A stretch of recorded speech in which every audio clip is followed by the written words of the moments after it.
오늘 우리에게 주신 하나님의 말씀은 사무엘상 3장입니다. 사무엘상 3장 1절에서 11절까지의 말씀입니다. 아이 사무엘이 엘리 앞에서 여호와를 섬길 때에는 여호와의 말씀이 희귀하여 이상이 흔히 보이지 않았더라.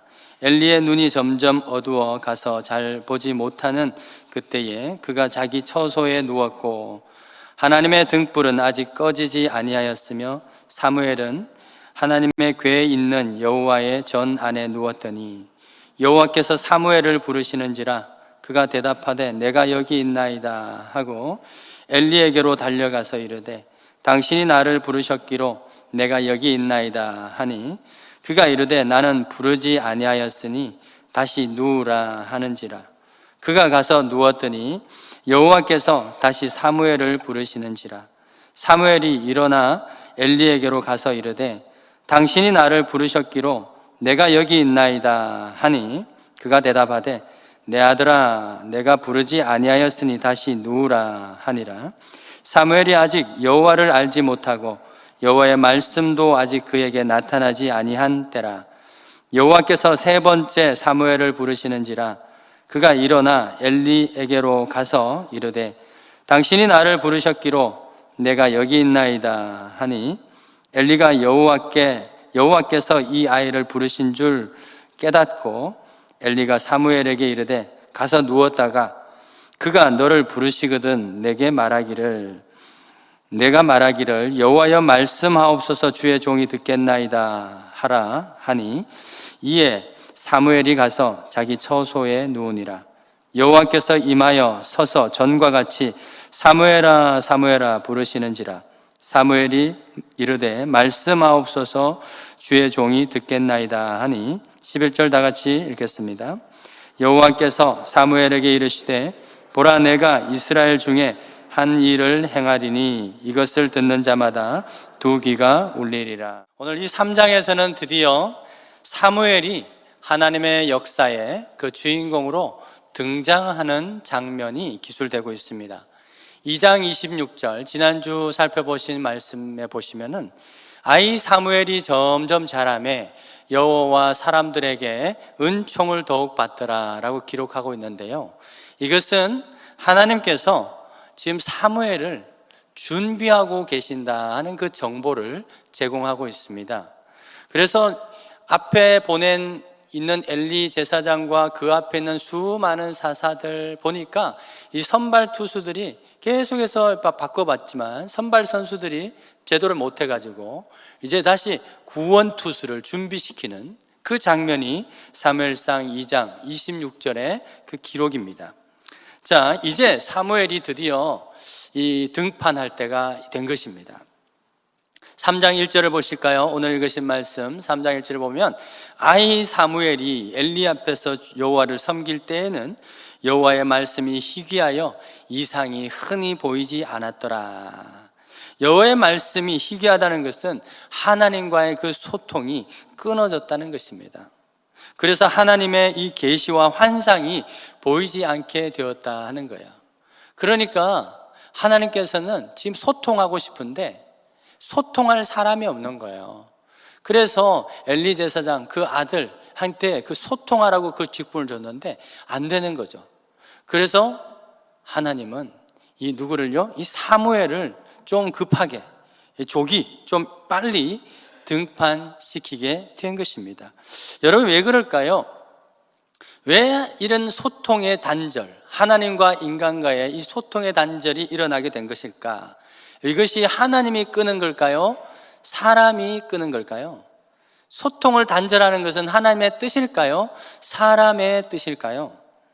여러분 사람이 하나님을 찾지 않았기 때문에 소통이 일어나지 않는 것입니다. 보실래요? 신명기 4장 29절의 말씀에 하나님은 이스라엘 백성들이 우상 숭배하는 것을 보면서 이제 만국으로 흩을 것이다 라고 말씀하시면서도 만일 마음을 다하고 뜻을 다하여 하나님을 찾으면 그를 찾게 되고 만나게 될 것이다 라고 말씀하셨습니다. 그러니까 이 하나님의 침묵은 하나님의 뜻이 아니라 사람이 만약에 마음을 다하고 뜻을 다하고 찾으면 반드시 찾게 되는데, 그런 사람이 없을 때, 그런 찾는 사람이 없을 때 하나님과의 그 소통이 끊어지게 된다는 것입니다. 엘리 제사장과 두 아들, 그 소통하라고 세워줬는데 그렇게 하지 못했습니다. 그들에게는 뭐만 관심이 있었습니까? 하나님과 소통하는 그 제사에는 관심 없고 백성들이 가지고 오는 그 제물에만 관심이 있었습니다. 우리 속담에 제사보다 뭐에 팔려있다? 잿밥에 정신이 팔려있다. 제사보다 잿밥에 정신이 팔려있다. 딱 그것이 이 엘리 제사장 가문의 두 아들과 엘리 제사장입니다. 하나님의 말씀과 그 계시에는 관심이 없는 거예요. 그러니까 말씀이 희귀하고 이상이 드물게 되었다는 것입니다. 자, 이것은 2절 말씀 보실까요? 사무엘상 3장 2절 말씀에 엘리의 눈이 점점 어두워져서 잘 보지 못하는 그때에 라고 되어 있죠. 점점 어두워지는 거예요. 이 표현을 통해서도 우리는 감지할 수 있습니다. 그래서요, 하나님의 뜻은 소통하고 싶은 거죠, 그죠? 소통하고 싶은 거예요. 그래서 어떻게 합니까? 더 이상 기다리면 안 되는 거예요.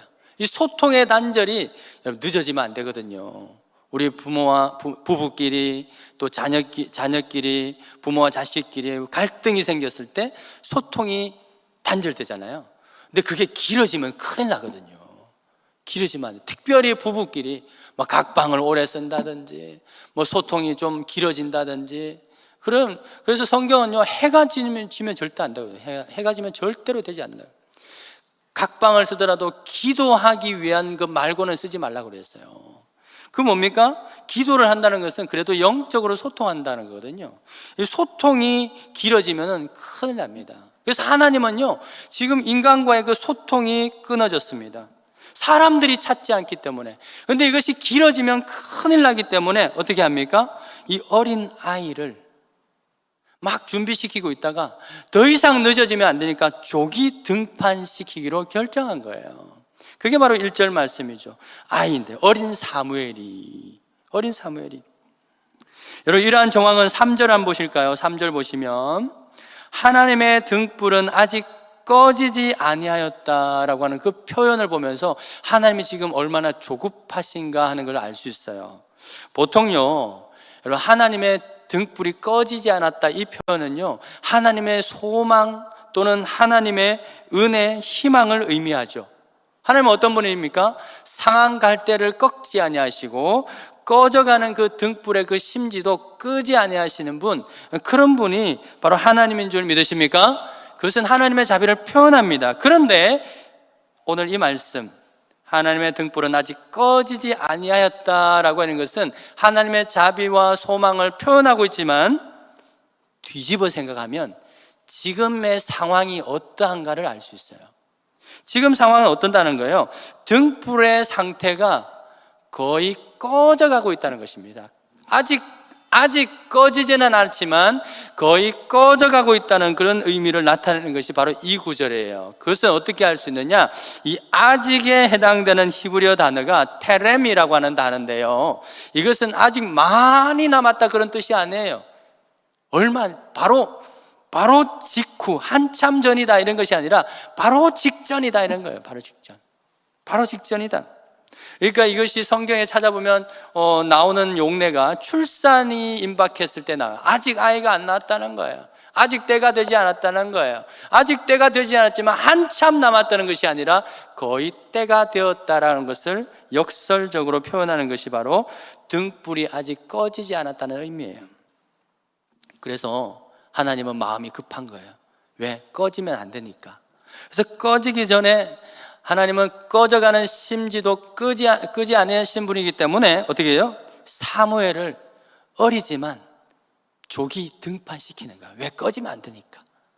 원래요, 이 사무엘의 나이가 지금 얼마쯤 되냐면 13살쯤 됐어요. 13살.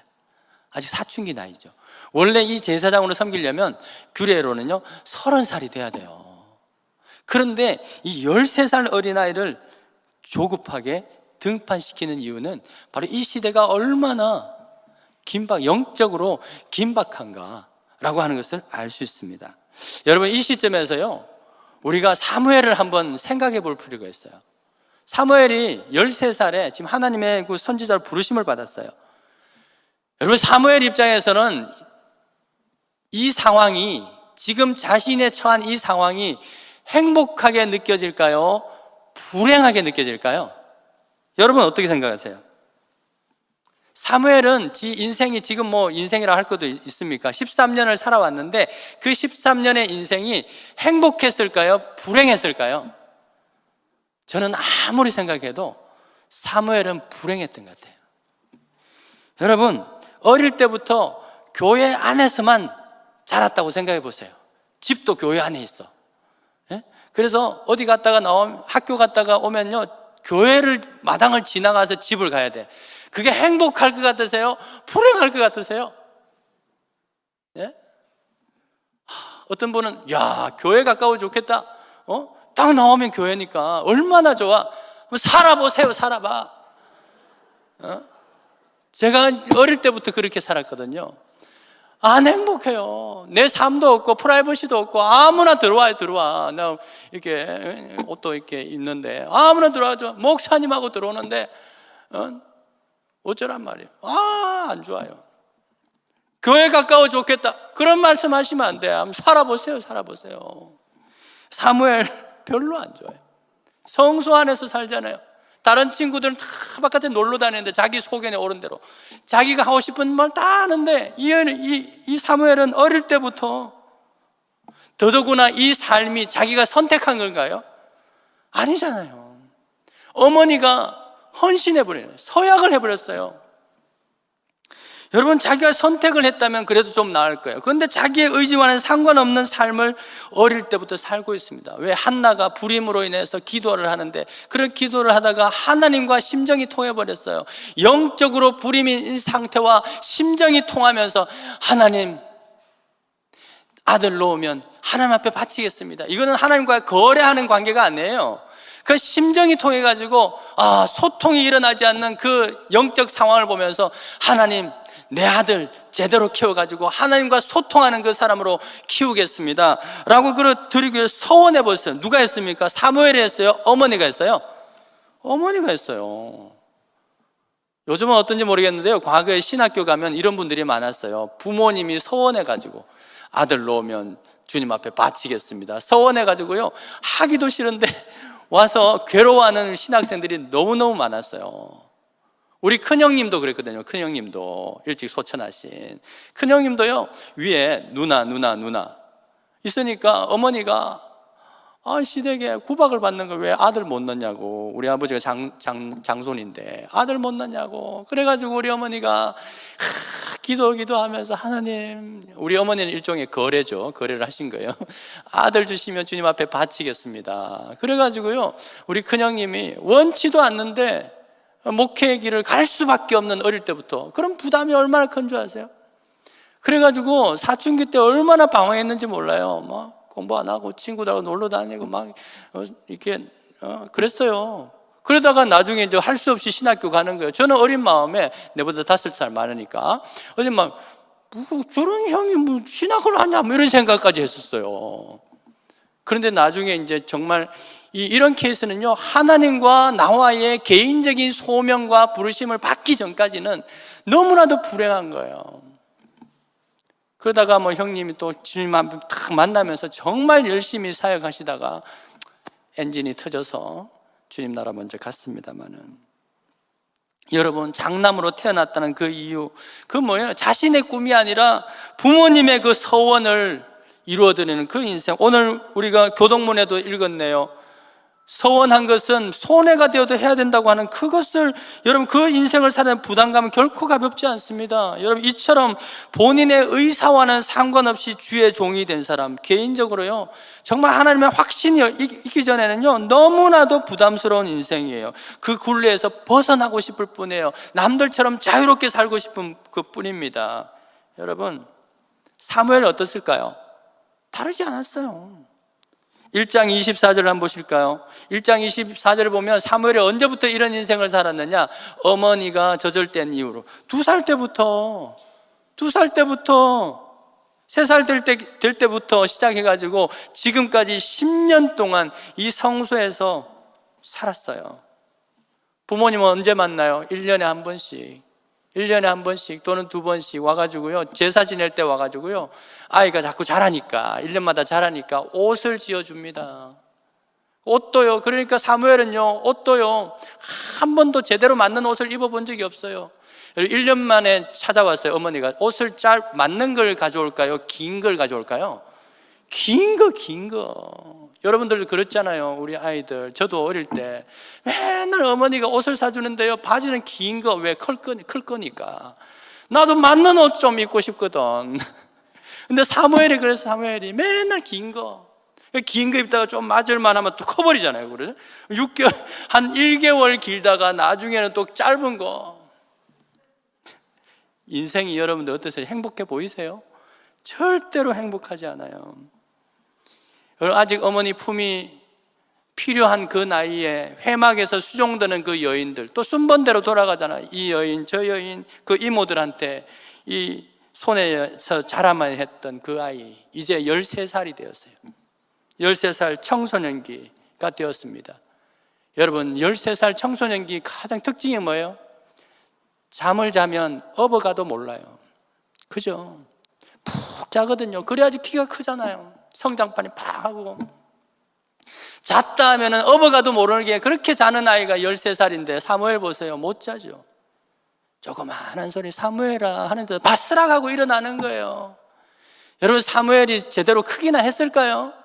저는 봤을 때 제대로 크지도 못했던 것 같아요. 조그마한 왜소하고. 왜? 잠을 못 자서. 조그마한 소리에 깰 수밖에 없는 거예요. 여러분, 부모 심정으로 내 아들이 이렇게 산다 어떨 것 같으세요? 저는 목회자의 자녀로서 평생 교회 안에서 이와 비슷한 삶을 살아왔기 때문에 사무엘 생각하니까 가슴이 짠해요. 짠해. 행복하지 않았겠구나. 여러분, 그럼에도 불구하고 사무엘 자신의 의지와 상관없죠. 그럼에도 불구하고 그가 회막의 불을 꺼뜨리지 아니하고 또한 새 시대를 밝힐 그 등불로서 하나님의 부르심을 입게 된 그 이유는 뭘까요? 여러분, 그가 어릴 때부터만 사명이 남달랐어. 어릴 때부터 하나님을 깊이 경험하고 남다른 하나님의 은혜를 체험했기 때문일까요? 글쎄요, 성경에는 그런 기록이 전혀 없네요. 오늘도 보십시오. 하나님 정말 그랬다면 하나님 처음 부르실 때 바로 응답해야 되죠. 그런데 3번이나 불렀는데도 하나님의 음성인 것을 알지 못했다는 것은 사무엘도 다른 아이들과 다르지 않았다는 거예요. 그런데 사무엘에게 한 가지 아주 결정적인 장점이 하나 있는데, 그게 뭔지 아세요? 그의 인성 가운데 순종이 있었어요. 순종. 하나님 은혜 받아서가 아니라 그의 인성 가운데 순종이 있었어요. 2장 25절 보시면 엘리 제사장의 2 아들은 어떤 형태로 나옵니까? 불순종. 이 지금 그 2 아들과 사무엘을 막 대조하고 있잖아요. 자기 아버지의 말을 듣지 아니하는 2 아들, 엘리의 2 아들과 대조적으로 굳이 이것을 기록한 것은 사무엘의 대조적인 모습, 누구예요? 순종하는, 누구예요? 부모의 말씀에 순종하고, 심지어 누구예요? 못난 그 스승인 엘리 제사장의 말에도 순종하는 그런 인성을 가진 거예요. 여러분, 자신이 선택한 인생이 아니라 행복하지 않지만 부모를 공경하고 못난 스승이라도 그를 존경하는 할 줄 아는 아이였기 때문에 어떻게 해요? 하나님의 부르심을 입게 되는 기회를 얻게 된 거예요.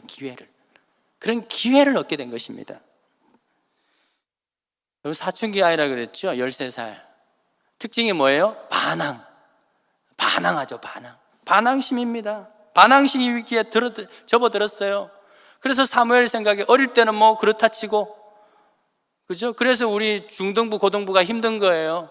유년부, 초등부는 그냥 부모가 가라니까 오는 거예요. 그런데 이제 반항 시기가 됐어요. 이제는 이렇게 살고 싶지 않다.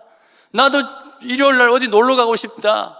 그렇게 해가지고 여러분, 사무엘이 반항을 했다고 생각해 봐요. 다른 친구들은 다 헤어스타일 봐봐. 막 머리 딱 투블럭, 요즘 좋죠. 투블럭 탁 해가지고 하는데 나는 나시린이라 가지고 머리도 못 자르고 맨날 이 생머리에 길게 이게 뭐냐 뒤에 따가지고 나도 친구들처럼 투블럭 하고 싶다. 투블럭. 옷도 막 제대로 잘 입고 싶다. 청바지 좀 찢어서 입고 싶다. 그래가지고 회막을 뛰쳐나갔다고 생각해봐요. 어떻게 됐을까요? 여러분 그거 아세요? 성경에 헤어스타일 중에 투블럭을 금지하고 있는 거. 안 믿으시네. 레위기서 19장 27절 말씀. 머리카락을 둥글게 깎지 마라. 요 투블럭이거든, 투블럭. 이게 왜 그랬느냐면 이 당시에 이제 그 주변 국가 우상을 섬기는 국가의 헤어스타일이에요. 블레셋이라든지 애굽이라든지. 그러니까 이거는 뭐 머리를 단순히 그렇게 요때는 그렇게 하지 말아야 되지만, 그래서 이것을 어떻게 적용하냐면 세속적인 문화를 따라하지 말라는 거예요. 그래서 그리스도인들은요 옷을 입고 어떤 우리의 어떤 모습들도요 이것이 세속적이다, 음란하다 하는 것은 안 따라하는 게 맞아요. 여러분 그런데 이 사무엘은 지금 13살 이런 거 하고 싶은 스타일, 하고 싶은 나이에요. 그래서 회막을 뛰쳐나갔어요. 자기 소견에 오른 대로 사사기 시대에는 수많은 사람들이 하는 그 문화가 되었고 그것이 관례가 되어 있는 그런 대로 따라갔다고 생각하면 어떻게 될까요? 성경은 더 이상 사무엘서가 등장하지 않았겠죠. 또 다른 사람의 이름으로서 기록되었을 것입니다. 여러분 그런데 사무엘은요 순종하는 자였어요. 순종하는 자. 그래서 이 사무엘은 나중에 이런 말을 하죠. 순종이 제사보다 낫고 듣는 것이 순양의 기름보다 낫다라고 하는 이 말의 깊이. 이 말의 깊이는요 여러분 순종해서 얻어난 그 결과를 본 사람만이 할 수 있는 사람이에요. 이것은요 사울 왕이 사무엘을 패싱하고 또 불순종한 것에 대해서 화가 나가지고 홧김에 한 말이 아니에요. 본인의 평생을 순종하는 삶을 살아보면서 그러면서 깨달은 진리의 말씀이에요.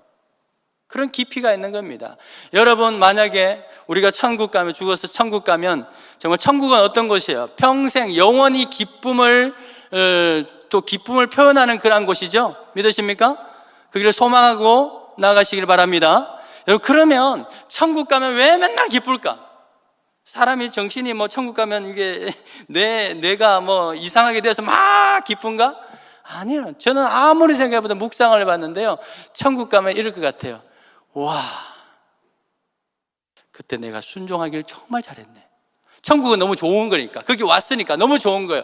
그런데 생각할수록 이야 그때 순종하길 잘했구나. 부모가 교회 가자고 했을 때 가기 싫었지만 그래도 순종하면서 감으로써 구원받고 천국 가는, 이야 그때 순종하길 잘했구나. 그때 친구가 나 가기 싫은데 친구가 한번 가자 해서 그래서 한번 가봤는데 그때 진짜 순종하길 잘했네. 그 생각만 하면 할수록 기쁘지 않을까요? 여러분들 누가 여기 투자해라 그랬는데 투자를 해서 대박이 났어. 그러면 대박이 나면 와 그때 순종하길 잘했네. 그것 때문에 기쁘지 않나요? 나중에 또 떨어지면 또 슬프긴 하겠지만, 그러나 천국은 그런 일이 없다는 것이죠. 할렐루야. 그것이 바로 순종의 여러분 기쁨인 것입니다. 그것을 알기 때문에 사무엘은 순종이 제사보다 낫다고 말하는 거예요. 여러분 인간에게 순종이 제일 힘든 거 아세요? 그런데 왜 그런 줄 아세요? 자유의지가 있잖아요. 자유의지. 이 자유의지는요 아담이 범죄하기 전부터 있었어요. 그러니까 범죄를 했죠. 불순종하고 싶은 그런 의지가 있다니까요. 그렇게 하나님이 만들어 놓으셨어요. 로봇으로 안 하려고. 그런데 그 자유의지를 거슬리는 게 바로 순종이죠. 그랬기 때문에 우리 힘든 거예요. 순종하려면요 자유의지를 내려놔야 되는 거예요. 우리의 자존심도 내려놔야 되고요 내가 아는 지식과 경험도 잠시 내려놔야 되는 것입니다. 순종은 나 자신을 부정하는 결단이 있어야 되죠. 그래서 순종이 어려운 거예요. 자녀가 부모에게 순종하는 것도 그래서 어려운 거예요. 내가 더 잘 아는데. 부부끼리도 서로의 말을 경청하고 순종하는 것이 그래서 어려운 거예요. 당신이 뭘 안다고 그래. 여러분 그런데요 그 순종이 있을 때 샬롬이 있는 거예요. 사랑하는 여러분, 하나님은 그 어려운 순종을, 우리가 하기엔 그 어려운 순종을 묵묵히 해내면서 당신과 가까이 있는, 가까이 머물러 있는 사람을 부르신 줄 믿습니다. 바로 그 사람을 들어서 하나님은 새로운 역사, 당신의 그 역사를 열어 가시는 것이죠. 사무엘의 순종은 바로 그 순종이 하나님과 늘 가까이 있게 만들었어요. 7절 말씀 보실까요? 7절 말씀 보시면, 그러나 아직 여호와를 알지 못하고 여호와의 말씀도 그에게 나타나지 않았어요. 그러니까 다른 사람과 똑같다는 거죠. 다른 친구들과 똑같다는 거예요. 그럼에도 불구하고 그는 누구의 성소를 홀로 지키고 있었습니다. 그의 순종이 그렇게 만든 것이죠. 사무엘은 하나님의 말씀이 들리지 아니하고 여전히 계시가 없고 이상이 희귀한 이러한 상황이었지만 자기가 지켜야 되는 그 자리를 순종하면서 묵묵히 지키고 그 자리를 떠나지 않았습니다. 지금 우리 그리스도인들에게 필요한 것이 바로 이러한 정체성의 회복입니다. 그리스도인은 어떤 환경과 상황의 영향을 받지 아니하고 늘 주님과 가까이 있는 자들이 바로 그리스도인들이죠. 그렇지 않습니까? 주의 음성이 들릴 때나 들리지 않을 때나 항상 주를 예배하는 자리를 지키는 자가 바로 그리스도인의 정체성입니다. 하나님은요, 어떤 직분을 보고 목사, 장로, 권사 이런 직분을 보고 그에게 말씀하는 분이 아니시죠. 하나님이 말씀하시는 그 자리를 지키고 있는 자에게 하나님은 말씀하시는 것입니다. 여러분, 하나님의 말씀을 들을 귀가 있는 자에게 하나님은 들려주시고 하나님의 이상과 그 비전을 보고 싶은, 보기를 갈망하는 그 눈이 있는 자에게 하나님은 보여주시는 것입니다. 그러므로 여호와의 말씀이 희귀하고 비전이 보이지 않게 된 것의 그 원인은 다른 것이 아니에요. 우리 자신에게 있는 것입니다. 우리에게 들을 귀가 있는가? 보고자 하는 그러한 갈망이 있는가? 하나님은 날마다 들려주고 보여주고 싶어 하는데 나에게 그러한 갈망이 있는가? 시대가 아무리 약해도 주님은 듣기를 원하는 자에게 반드시 들려주시고 보기를 원하는 자에게 반드시 보여주시는 분인 줄 믿으십니까? 여러분, 엘리 제사장 대신에 누구 어린아이들에게도 이렇게 말씀하시는 분이십니다. 여러분, 요즘 교회가 부흥하기 힘들다고 하는데요, 왜 그럴까요? 주님이 교회에다 부흥을 주시는 것이 아니라 부흥을 갈망하는 사람들이 없어졌기 때문에 뭐 됐다 이거죠. 뭐 그냥 갈망, 자녀들에 대한 신앙도 뭐 때만 되면 알아서 되겠지. 위험하죠. 여러분, 그리스도의 몸인 교회가 부흥하기를 가장 갈망하는 분이 누굴까요? 주님이시죠. 주님. 근데 문제는 우리에게 있는 거예요. 우리가 부흥을 갈망하지 않는 것입니다. 신명기 4장 30절 말씀 보실까요? 이 모든 일이 내게 임하여 환난을 당하다가 끝날에, 환난을 막 당하다가 끝날에 내가 내 여호와께 돌아와서 그의 말씀을 청종하게 될 것이다 라고 말씀하죠. 그러므로 여러분, 지금처럼 영적으로 어두운 이 시기에도 주님을 찾고 주의 말씀을 귀를 기울인 자에게는 반드시 말씀하십니다. 지금처럼 부흥이 어려운 시기에도 부흥을 갈망하는 교회에는 반드시 부흥을 주십니다. 믿으십니까? 하나님이 하시는 일에는요, 이 팬데믹의 상황이 문제가 될 수 없는 거예요. 오히려 이 환난을 당하는 끝날이 될수록 여호와께 돌아와서 여호와의 말씀을 청종하게 될 것이라 말씀하지 않습니까? 그런 점에서 지금처럼 여러 가지로 교회가 환난을 당하는 시기는 오히려 부흥할 수 있는 최적기라고 말할 수 있습니다. 문제는 우리 안에 그것에 대한 갈망이 있는가 하는 것이죠. 사랑하는 여러분, 칠흑 같은 흑암 속에서도 소망의 등불을 지켜내는 저와 여러분 되기를 축원드립니다.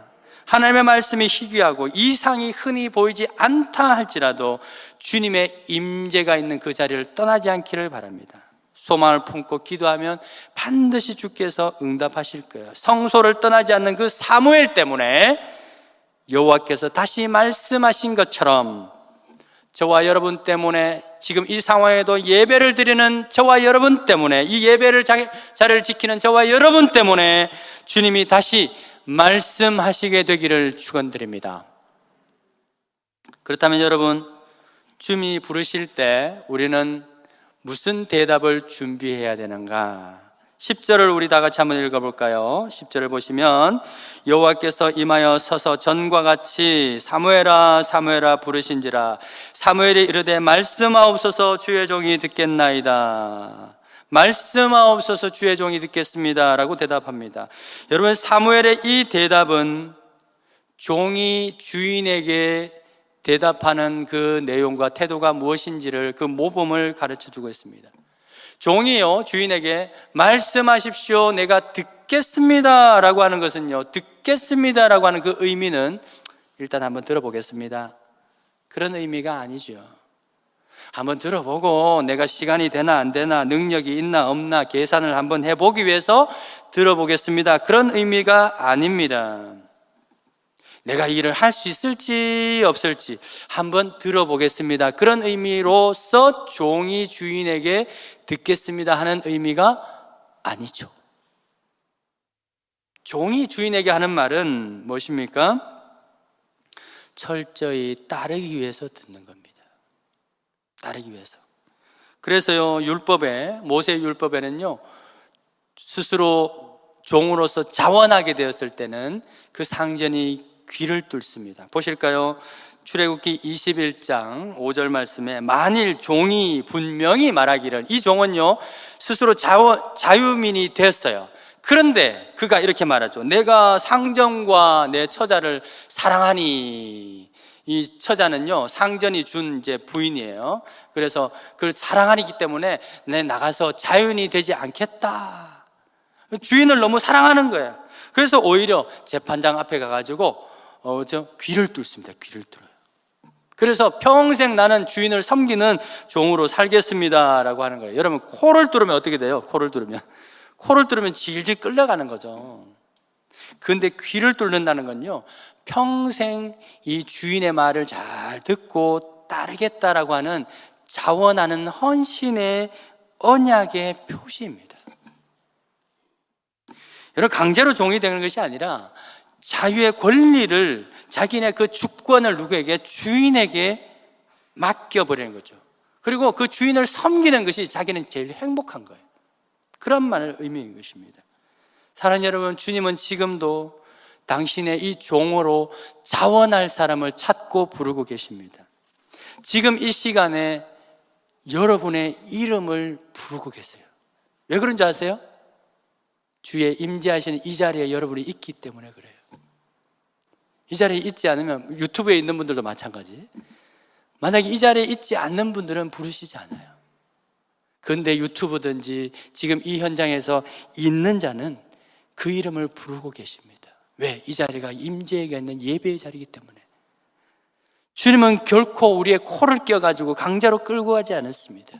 스스로 우리가 부르심에 응답하기를 기다리고 계시는 거죠.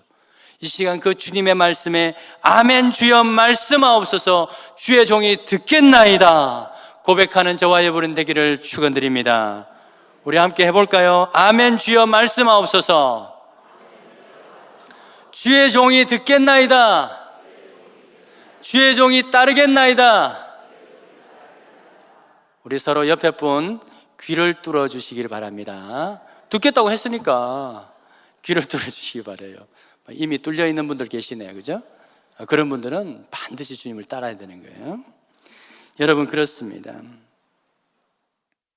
여러분, 그렇다면 우리가 무엇을 위한 종이 되어야 되는가 하는 마지막 아젠다로 들어가 봅시다. 하나님은 엘리 제사장 가문에게 심판의 메시지를 전하기 위해서 이 사무엘을 부르셨습니다. 사무엘은 입장에서는 정말로 난처한 것입니다. 13살에 이렇게 부담스러운 거. 11절에 보면 그걸 듣는 자마다 두 귀가 울리리라. 그걸 들으면 귀가 멍해지거든. 삐 소리 있잖아요. 충격받았을 때. 그런 엄청난 메시지를 어린 사무엘에게 주는 겁니다. 그래도 어쨌거나 영적 아버지로 있는 그 엘리와 그 가문을 심판하는 메시지, 너무나도 난처하고 어렵고 부담스러운 사명이죠. 그렇습니다, 여러분. 하나님은 때때로 우리가 부담스러워하고 어려운 일을 맡기기 위해서 우리를 부르십니다. 저와 여러분에게 가장 어려운 부담스러운 사명이 무엇입니까? 바울은 자신이 종이 된 것에 대해서 이렇게 말하는데요, 고린도전서 9장 19절 말씀, 내가 모든 사람에게 자유롭지만, 자유민이 되었지만 스스로 모든 사람에게 뭐가 된 것? 종이 된 것을 뭐 하기 위해서? 더 많은 사람들을 얻기 위해서. 바울은 더 많은 사람들을 얻기 위해서 스스로 종이 되었습니다. 더 많은 사람들에게 복음을 전하고 그들을 복음 안에서 얻기 위해서 자기 자신을 부정하고 스스로 주님의 종, 주님의 종은 또 섬기는 사람들을 섬기는 종이 되는 것이죠. 그게 되었다는 것입니다. 사랑하는 여러분, 주님은 더 많은 사람들을 얻기 위해서 당신의 종으로서 저와 여러분들을 자원할 사람들을 부르고 계신다는 것, 참으로 부담스럽고 어려운 사명인 것이 분명합니다. 그러나 주님은 바로 그 사람과 그 부르심에 응답하고 순종하는 그 사람과 함께 당신의 구원 사역에 함께 동력하기를 원하는 것입니다. 주님의 부르심에 기꺼이 순종하는 저와 여러분 되기를 주의 이름으로 축원드립니다. 그래서 더 많은 영혼들이 이 예배의 자리를 다 채우게 되는 그런 복의 통로로 사용되는 저와 여러분, 우리 신용산 교회 될 수 있기를 축원드립니다. 고마우신 하나님 아버지, 우리를 불러주셔서 감사합니다. 우리가 하나님의 계시도 없고 또 말씀도 없고 이상도 없었지만 우리에게 순종할 수 있는 그 인성 주셔서 또한 이 예배의 자리에 따라 나오게 하시고 그러한 가운데서 이 자리를 지키게 하심으로 말미암아 또 그 말씀이 우리 안에 들어가서 말씀의 씨앗이 떨어져서 믿음이 생기게 하시고 예수 그리스도를 믿게 하시니 감사합니다.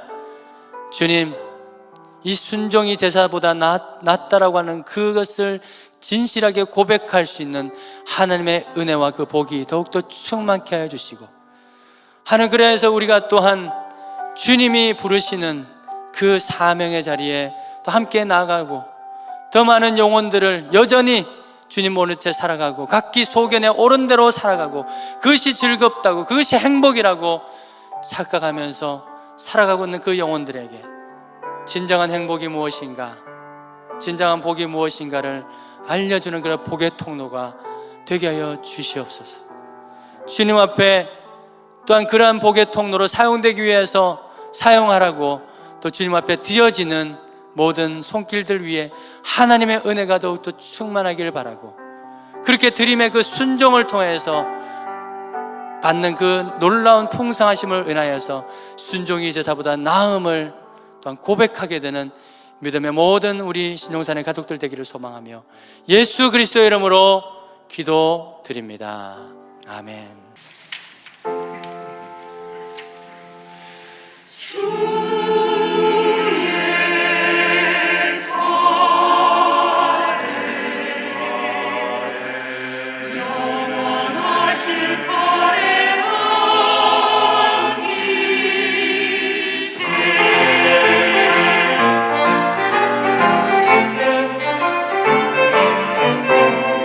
주님 친절한 거래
죄 많은 우리로 또 사망 가운데 있는 우리를 구원하시는 일에 부르심에 또한 순종함으로 종의 형체로 오셔서 십자가에 달려 죽으시고 구원을 이루신 우리 주 예수 그리스도의 은혜와 지금도 우리를 부르시는 그 하나님의 아버지의 그 한없는 사랑과 지금도 우리 안에 내재하시어 우리와 임마누엘로 함께 가까이 하시고 참된 그리스도인, 참된 예배자가 무엇인지 또한 우리에게 말씀하시고 우리에게 새로운 비전과 하나님의 그 이상을 날마다 말씀하시는 보혜사 성령님의 그 은혜가 오늘 주님의 몸된 교회 가운데 등록한 우리 김은실, 이요현, 조성아, 박진, 박영비 우리 형제 자매들 머리 위와 우리 모든 믿음의 또 권속들 머리 위와 자녀 위에 또한 그리스도의 그 샬롬과 평화가 필요한 저 땅 가운데 영원토록 함께 있을지어다.